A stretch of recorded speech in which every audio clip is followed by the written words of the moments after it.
자, 오늘은 예수님께서 죽은 자 가운데서 사망의 권세를 깨뜨리고 부활하신 것을 기념하는 부활절입니다.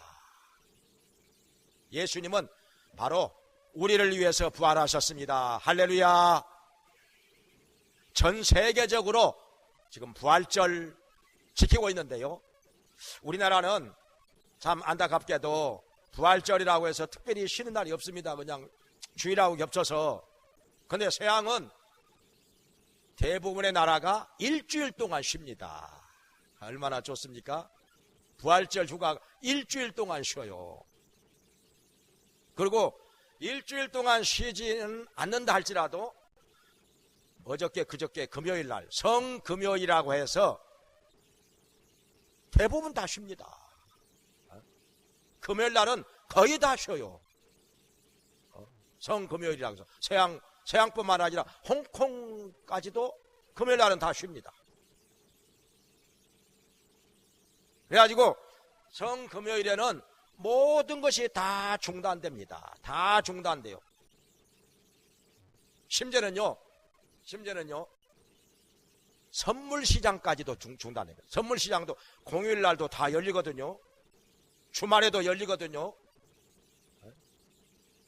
여러분 다 아시다시피 그 가상화폐 시장도 주말에 열려요. 주말에는.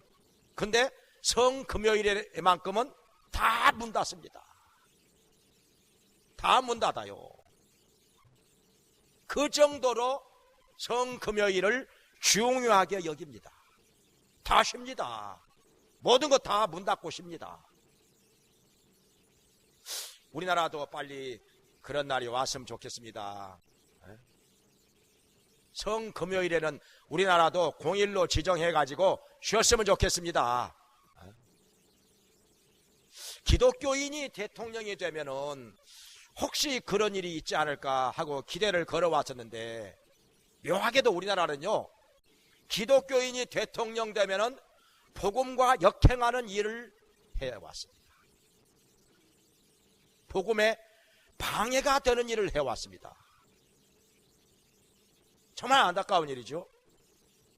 주일날 자격증 시험 보는 거, 또 공무원 시험 보는 거, 토요일날로 바꿨으면 좋겠는데 그거 아직까지 하는 사람이 안 나왔습니다. 그것뿐만 아니라 이명박 대통령도 전군 신자화 운동해가지고 군인들이 어느 종교건 한 종교를 다 가지도록 되어 있었는데 그거 없애버렸습니다. 무종교도 종교다 해가지고 이제는 뭐 종교 안 가져도 괜찮게 되었습니다. 복음에는 역행하는 일을 해왔습니다. 우리 김영삼 대통령도 대통령이 되고 나서 군목을 줄이고 군성을 늘렸습니다. 도대체 주님을 위하여 사는 것인지,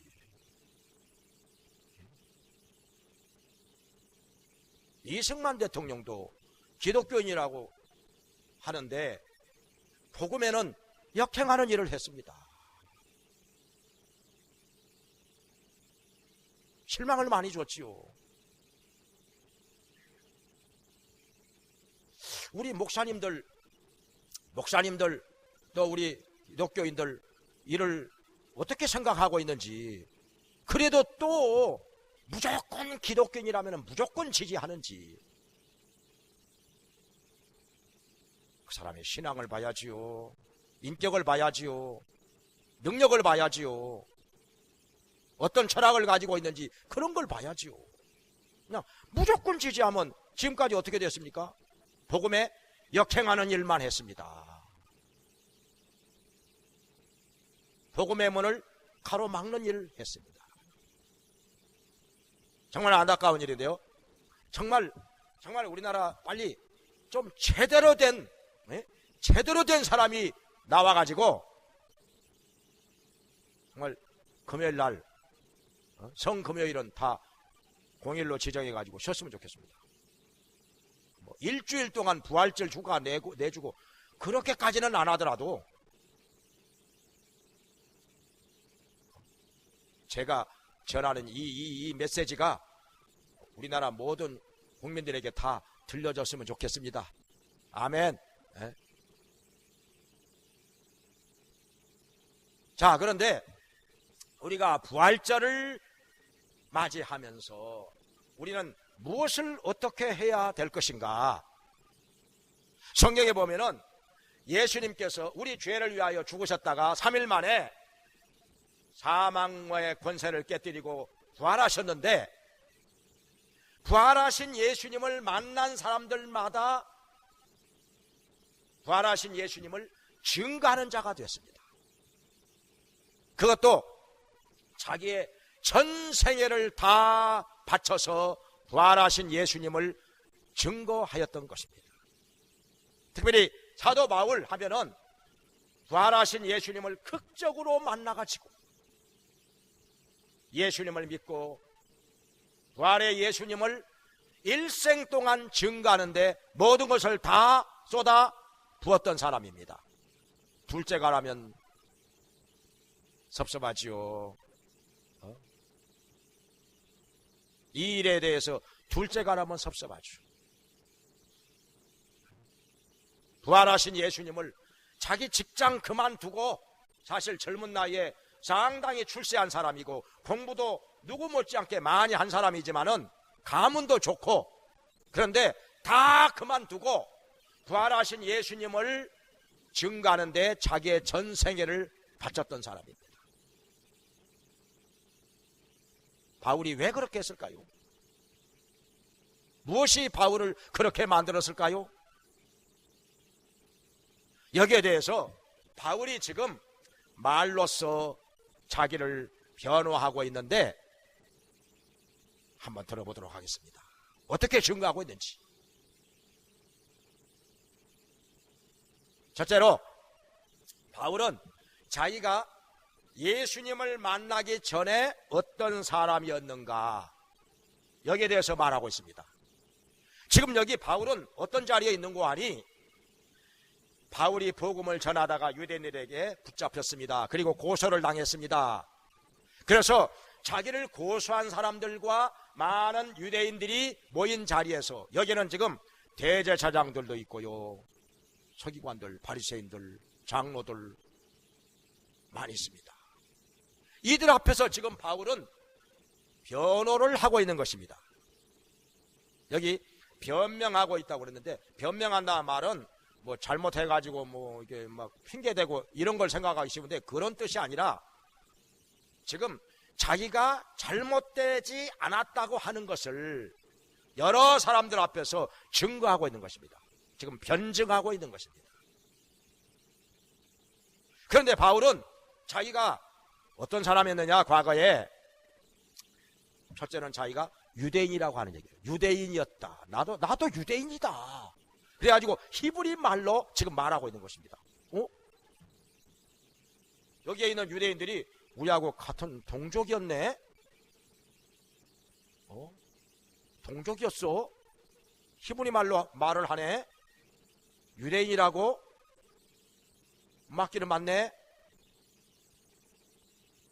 그 사람들이 지금 동족 의식을 가지고 바울의 말하는 말을 듣고 있는 것입니다. 또 한 가지는 바울은 유대인일 뿐만 아니라 가말리엘 문화에서 율법의 엄한 학문을 배웠다고 했습니다. 그러니까 바울은 가말리엘이라. 그 당시에 이스라엘에서 3대 율법학자 하면은 힐렐, 샴마이, 가말리엘, 이 세 사람을 꼽고 있습니다. 그 중에서도 가말리엘은 사도행전 5장에도 등장하는 인물인데 거의 모든 유대인들이 다 존경하는 사람입니다. 가말리엘이 나와서 한마디 하면은요, 다 진지하게 경청합니다. 다 머리를 숙입니다. 그만큼 존경받는 인물입니다. 이스라엘 사람들은 율법을 잘 가르치는 선생 하면은 무조건 존경합니다. 특별히 수십 년 동안의 경력을 가지고 허연 수염을 휘날리면서 율법을 아주 깊이 있게 체계적으로 자세하게 풀어서 가르치는 율법 선생, 그 밑에 가서 단 하루만이라도 공부하는 것이 소원이라 할 정도로 그들은 그렇게 사모하는 사람들이 율법 선생입니다. 이런 얘기가 있어요. 힐렐이라고 하는 사람이, 원래 힐렐이라고 하는 사람이 저 바벨론에서 살고 있는 유대인이었는데 율법을 한번 제대로 배워보고 싶다. 그게 일생의 소원이었습니다. 너무나도 간절하였습니다. 그래가지고 그는 보따리를 싸들고 이스라엘 땅으로 왔습니다. 먼 길을 여행해가지고 이스라엘 땅에 와가지고 유명한 율법 선생이 강의하는 데를 찾아갔는데 돈이 없습니다. 그 당시에는 상당히 많은 돈을 주어야 율법을 배울 수가 있었습니다. 그것도 유명한 선생이라고 하면은 돈이 많이 들어갑니다. 부자가 아니면은 유명한 율법 선생 밑에서 배울 수가 없었습니다. 그런데 이 청년은 돈이 없으니 그래가지고 지붕 위로 올라가서 그 천창에다가 귀를 대고 몰래 율법 강의를 엿듣고 있었습니다. 그러니까 도둑 강의 들은 거지요. 그러다가 날씨가 밤이 돼가지고 추니까 추면 졸리잖아요. 그냥 깜빡 잠이 들어버린 것입니다.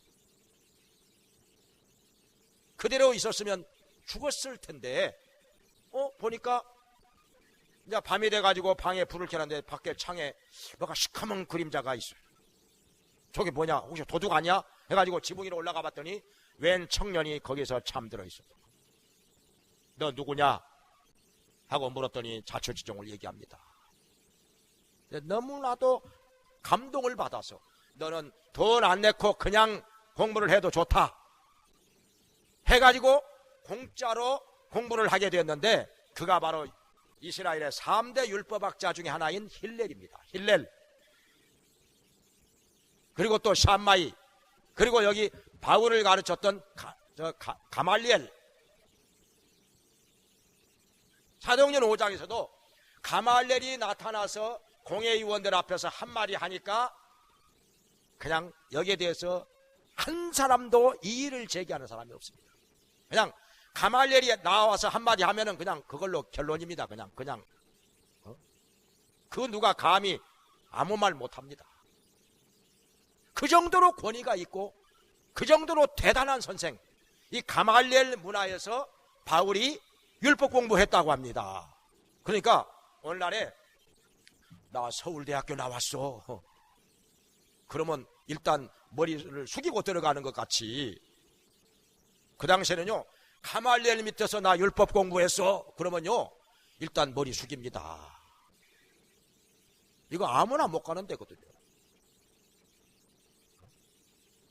율법의 엄한 학문을 거기서 배웠다는 것입니다. 그리고 또 바울이 말하는 바가 뭐냐면 길리기아 다소 출신이라고 하는 것입니다. 길리기아 다소, 지금의 터키 지방인데요, 다소는 철학의 도시입니다. 그러니까 그 도시에서 사는 사람들은요 아테네에서 사는 사람들 같이 철학은요 그냥 기본입니다. 철학 공부는 그 도시에 사는 사람은 기본적으로 다 합니다. 거기다가 바울은 아주 부유하고 넉넉한 집안에서 태어났습니다. 그의 부모가 로마 시민권자거든요. 그러니까 바울도 태어날 때부터 로마 시민권을 가지고 태어난 것입니다. 그리고 부잣집입니다. 상당한 부자였습니다. 그러니까 집안이 뒷받침이 되니까 가말리엘 문화에서 율법을 공부할 수가 있었던 것입니다. 그리고 바울은 젊은 나이에 출세되었습니다. 공부도 누구 못지않게 많이 했고 또 똑똑하고 머리도 명석하고 거기다가 열심도 있는 사람이에요. 뭐 한번 하면요 끝을 보는 사람입니다. 열심히 있는 사람이에요. 뭘 하든지 그냥 대충 그냥 적당히 하는 거, 이건 바울의 성격에는 안 맞습니다. 한번 했다 하면은 그냥 끝을 보는 사람입니다. 강직하고 의지가 강한 사람입니다. 그래서 자기가 뭘 했느냐? 기독교인들을 핍박하는데 열심을 다하였다는 것입니다. 왜 그러느냐? 바울은 기독교인들이 예수님의 부활을 주장하기 때문에 바울은 그걸 받아들일 수가 없었습니다. 어떻게 그럴 수가 있느냐? 그런 게 어디가 있어? 사람이 죽으면 끝나는 거지. 무슨 부활? 말도 안 되는 소리. 저것들이 백성들을 저렇게 현혹하고 있으니 더 이상 저런 거짓말을 하지 못하도록 저것들을 다 잡아들여야 된다 해가지고 젊은 나이에 자기가 가지고 있는 권세를 가지고 기독교인들을 심히 핍박했습니다. 감옥에 잡아가두고 때로는 죽이기도 하고 악명이 높았습니다. 거기다가 바울은 대제사장으로부터 영장을 받아 가지고서 다메섹에 있는 기독교인들을 잡아오기 위해서 다메섹을 향해서 길을 가고 있었습니다. 얼마나 열심히 했는지 국내에 있는 기독교인들만 핍박하는 것으로는 성이 안 차서 외국에 있는 기독교인들까지도 핍박을 하기 위해서 그렇게 열심을 냈다고 하는 것입니다. 그 이유가 뭐냐? 그 중에 하나는 예수님의 부활을 인정하지 않았기 때문에, 또 하나는 우리가 계명과 율법을 지키면 그것으로 구원을 받는 것인데 뭐 예수를 믿어야 된다고? 누군지도 모르는 예수를 믿어야 구원을 받는다고?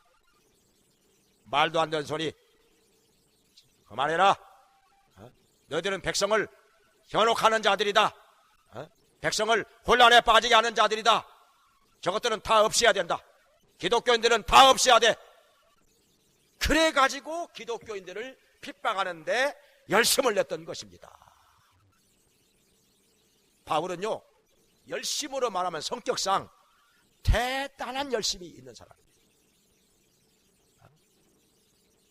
뭐든지 남에게 뒤지는 걸 싫어하는 사람입니다. 원래 명석하고 똑똑한 사람들이 그러잖아요. 남에게 뒤지는 걸 싫어합니다.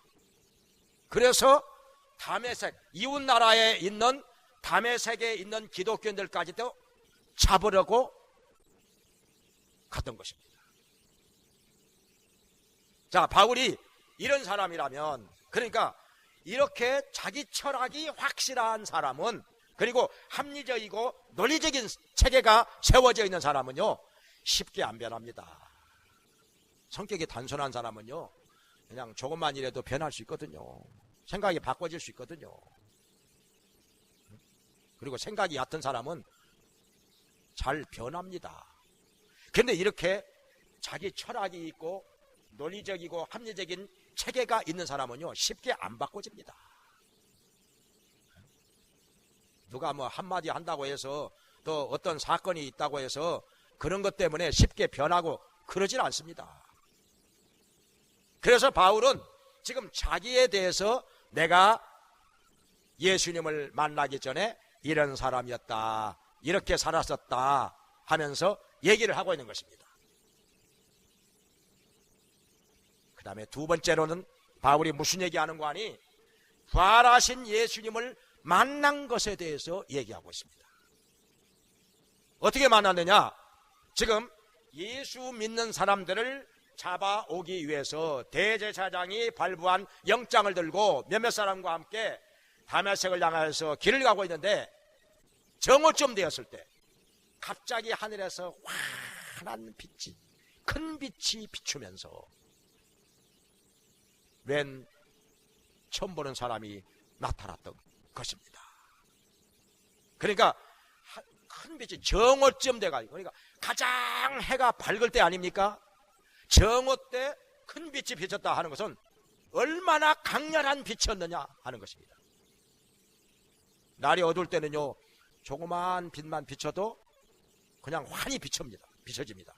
근데 정오에는요, 웬만한 빛 비춰가지고는요, 그거 나타나지도 않습니다. 눈에 띄지도 않습니다. 그러니까 정오쯤 돼가지고 큰 빛이 비쳤다 하는 것은 얼마나 강렬한 빛이냐 이것이죠. 햇빛보다 더 밝은 빛이 비춰졌다는 것입니다.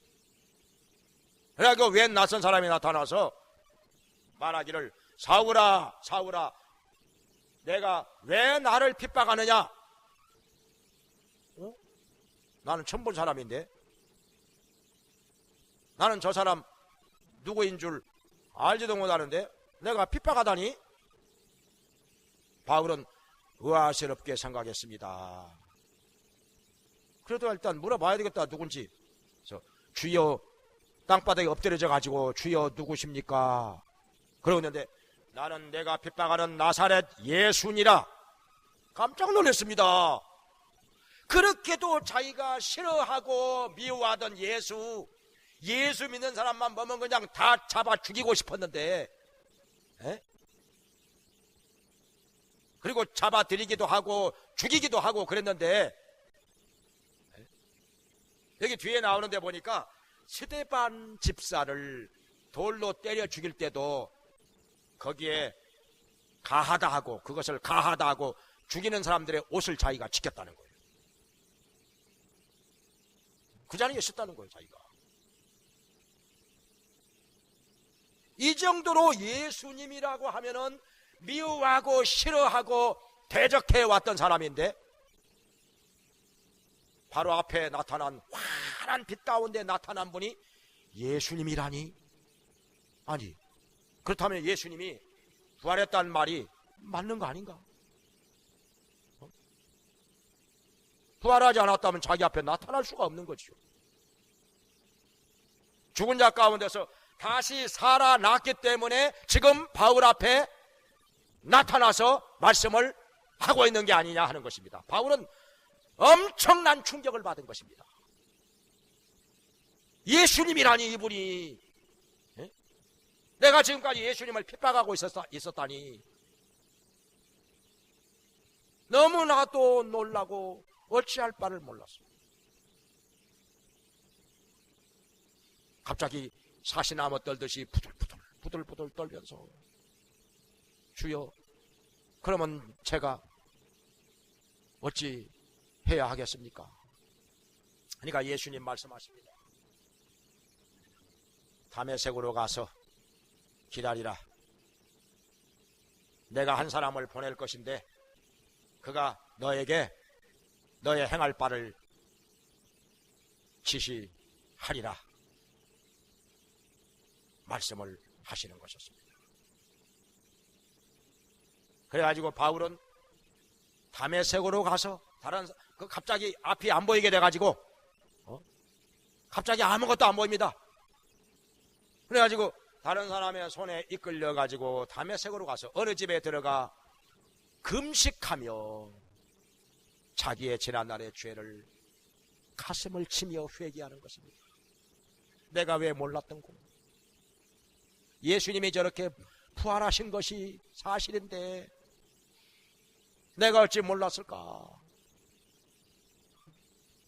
그걸 알지도 못하고 예수 믿는 사람들을 그렇게 핍박하면서 살았으니, 수많은 사람들을 감옥에 잡아가두고 돌로 때려 죽이고 악명이 높은 사람이 되었으니, 내가 가지고 있는 지식과 권세를 그런 일에 사용을 해왔으니 내가 어찌할꼬?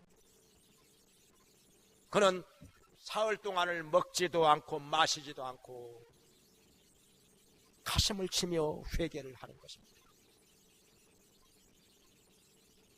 지난날의 죄가 얼마나 많았던지, 자기가 그렇게 율법 앞에서 의롭게 산다고, 정직하게 산다고 자부하면서 살아왔는데, 예수님을 만나고 나니까 내가 그렇게도 죄 많은 인간이었는지, 그런 가슴을 치며 회개하는 것이었습니다.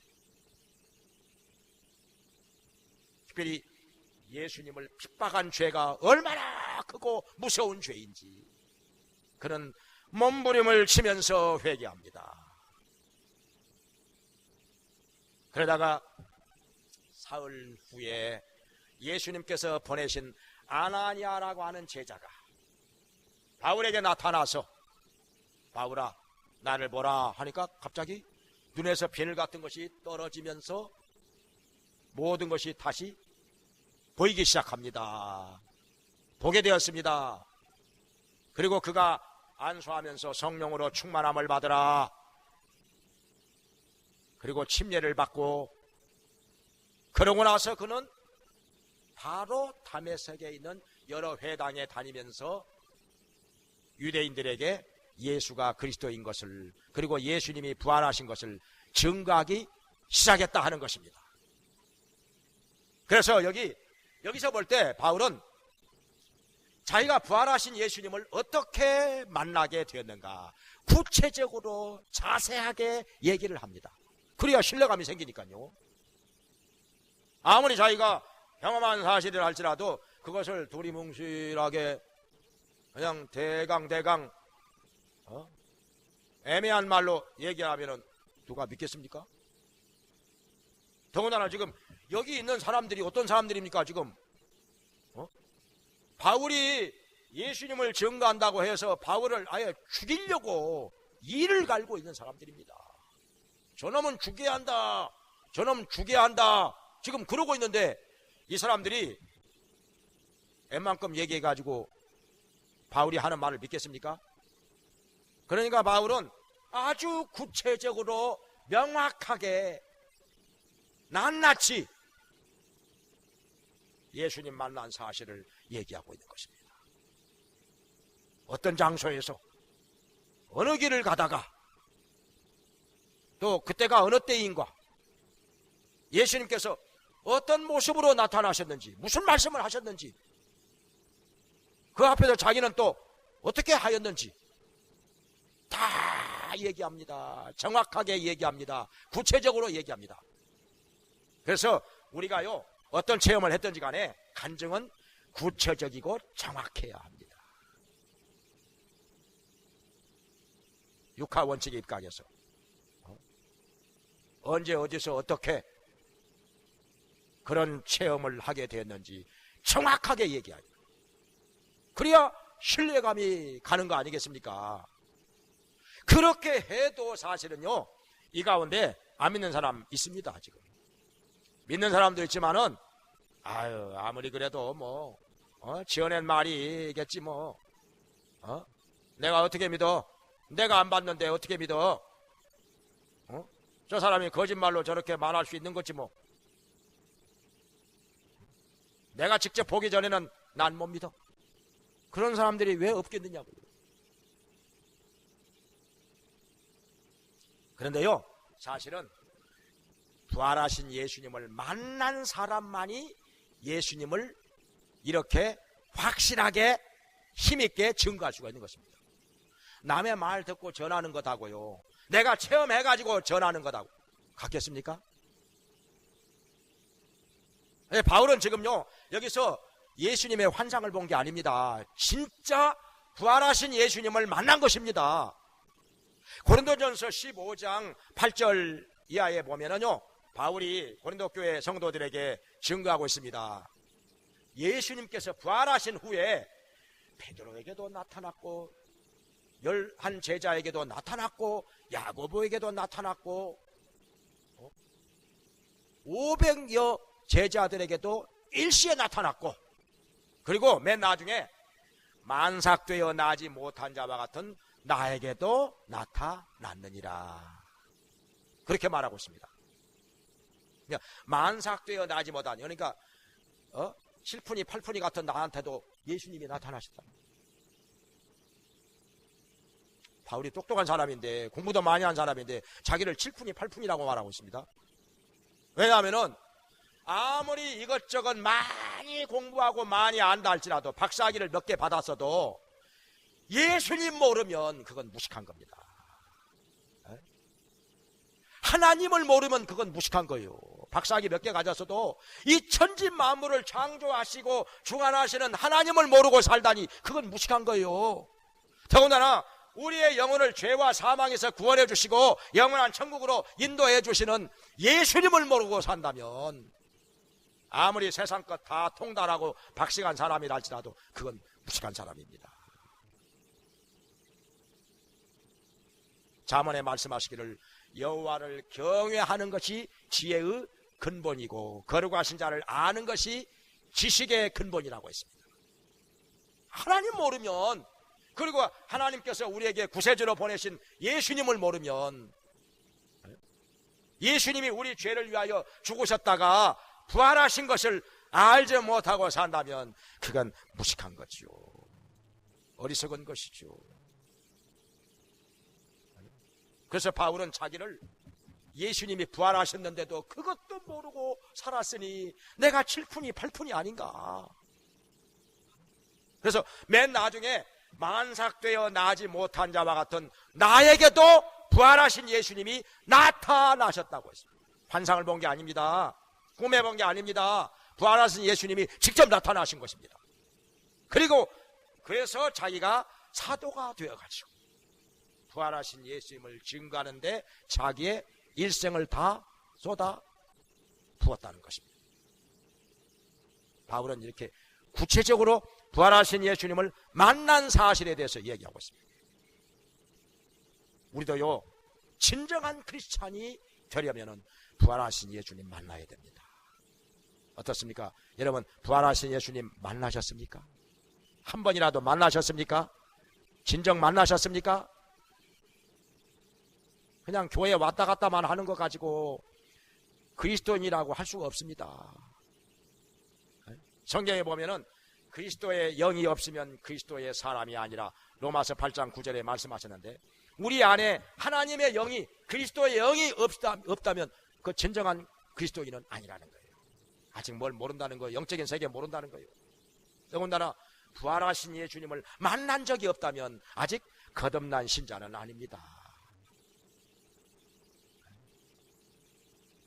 서양 사람들은 간혹 이런 질문을 하죠.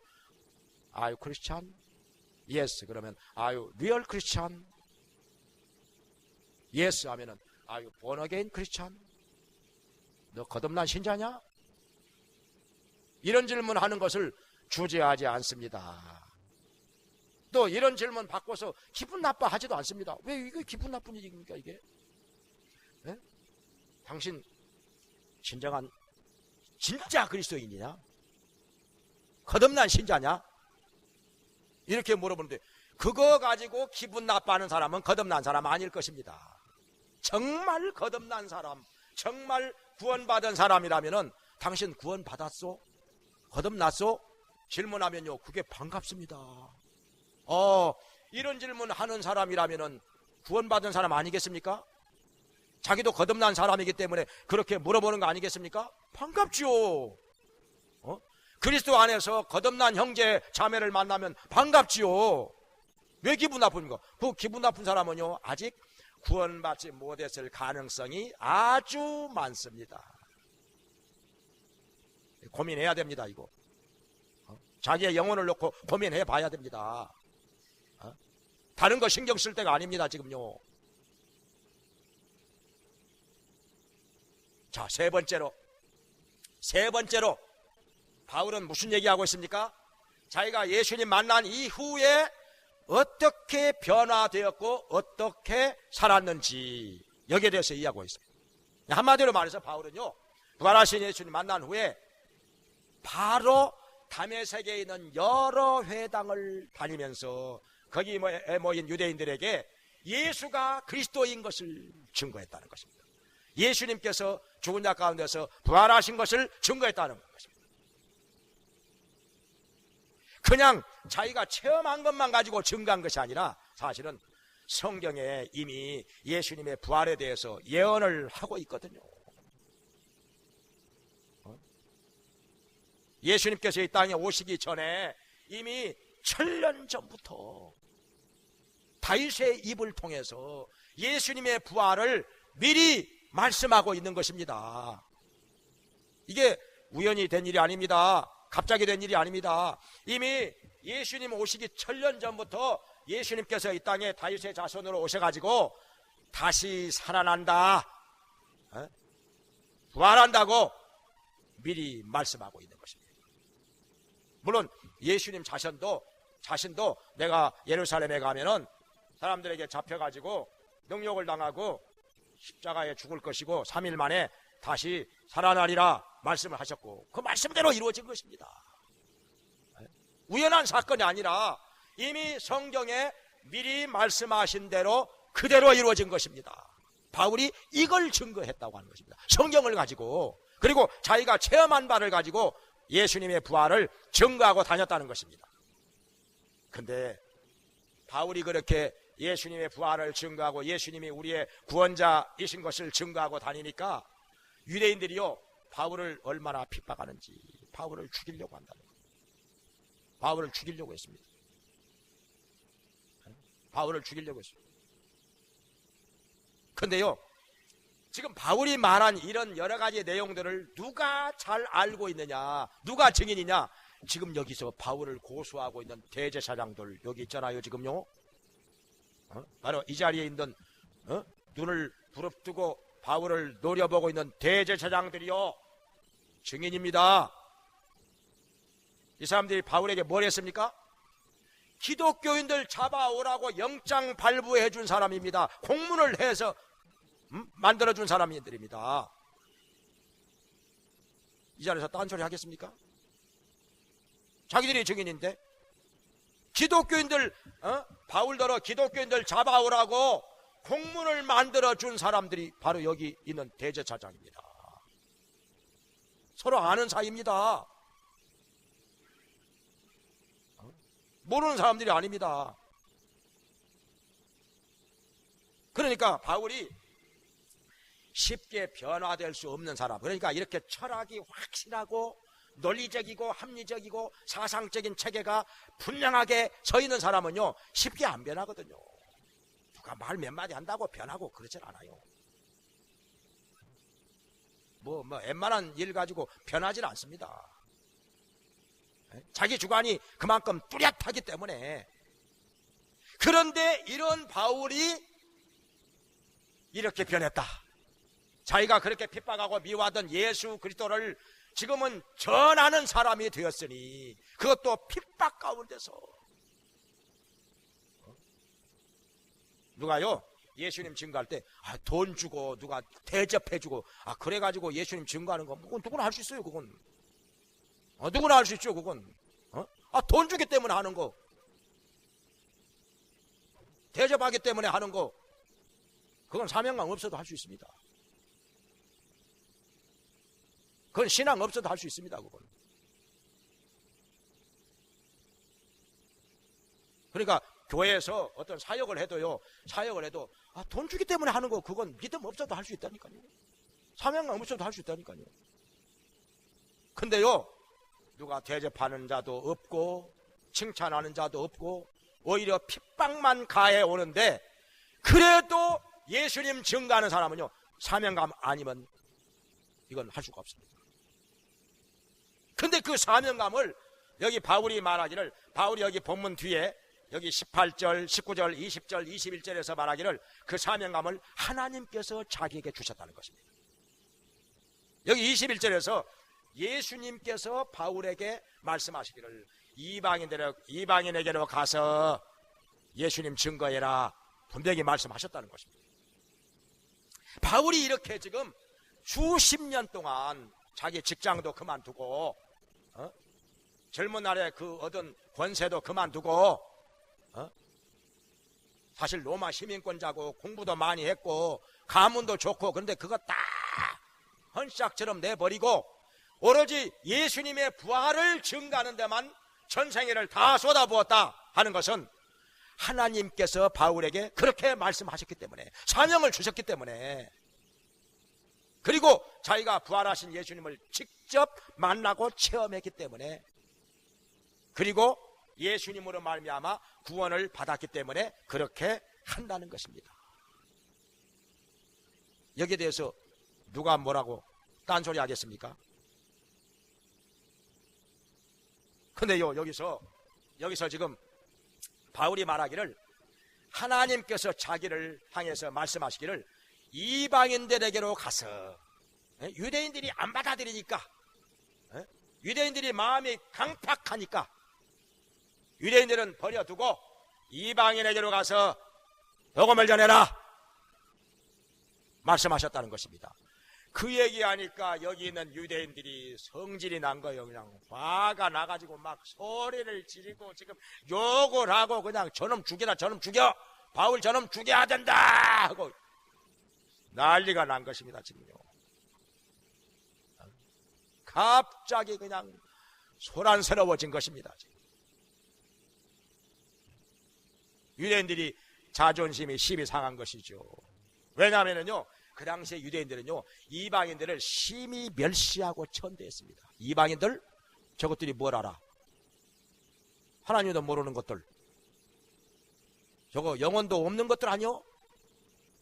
그렇게 멸시했습니다. 그러니까 짐승은 데리고 살아도요, 이방인들하고는 같이 밥도 안 먹습니다. 같이 길도 안 갑니다. 같이 교제도 안 합니다. 그런데 지금 바울이 말하기를 하나님께서 자기에게 명하시기를 이방인들에게로 가서 하나님의 말씀 전하라고 하셨다는 것입니다. 그러니까 이 사람들이 이걸 받아들이겠습니까?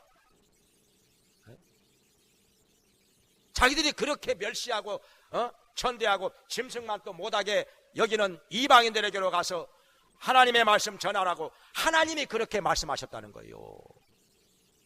그러니까 여기에 모여있던 유대인들이 화가 잔뜩 난 것입니다. 분노가 폭발한 것이죠. 바울 저놈 죽여야 된다, 저놈 때려 죽여라, 살려두면 안 된다, 지금 그렇게 나온 것입니다. 아무튼 바울은 수십 년에 걸쳐서 자기의 전생애를 죽는 날까지 예수님의 부활을 증거하는 데 바쳤던 것입니다. 바울의 증거로 말미암아 많은 잃어버린 자들이 예수님께로 돌아와서 구원을 받았습니다. 많은 사람들이 돌아왔습니다. 제자가 되었습니다. 구원을 받았습니다. 그리고 바울이 예수님을 증거할 때마다 하나님께서 함께 하셔서 표적이 나타나게 하셨습니다. 여러 가지 기적이 나타났습니다. 병든 자가 낫기도 하고 귀신이 떠나가기도 하고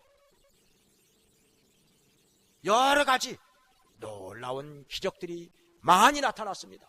안전뱅이가 갑자기 벌떡 일어나서 걷기도 하고, 심지어 죽은 줄로만 알았었는데 바울이 끌어안고 기도하니까 살아납니다. 심지어는요, 바울의 가지고 있던 손수건이나 앞치마만 갖다가 얹어놔도 그냥 병자가 그냥 나가지고 벌떡 일어나기도 하고, 엄청난 역사가 일어났습니다. 그래가지고 그 기적을 통해서 더 많은 사람들이 예수님께로 돌아왔습니다. 하나님께서 바울을 사용하신 것입니다. 신약성경의 13권을 바울을 통해서 기록하게 하신 것입니다. 여러분 어떻습니까? 그냥 지식으로만 예수님에 대해서 들어 알고 있는 거, 그거 가지고는 아직은 구원받지 못한 것입니다. 부활하신 예수님 만나야 됩니다. 예수님을 마음속에 나의 구세주로 영접해야 합니다. 예수님이 내 안에 계셔야, 하나님의 영이 내 안에 계셔야, 그래야 구원받은 사람이고, 그래야 거듭난 사람이고, 그래야 천국 가는 사람입니다. 바울처럼 부활의 증인으로 살기를 주님의 이름으로 축원합니다. 기도하겠습니다.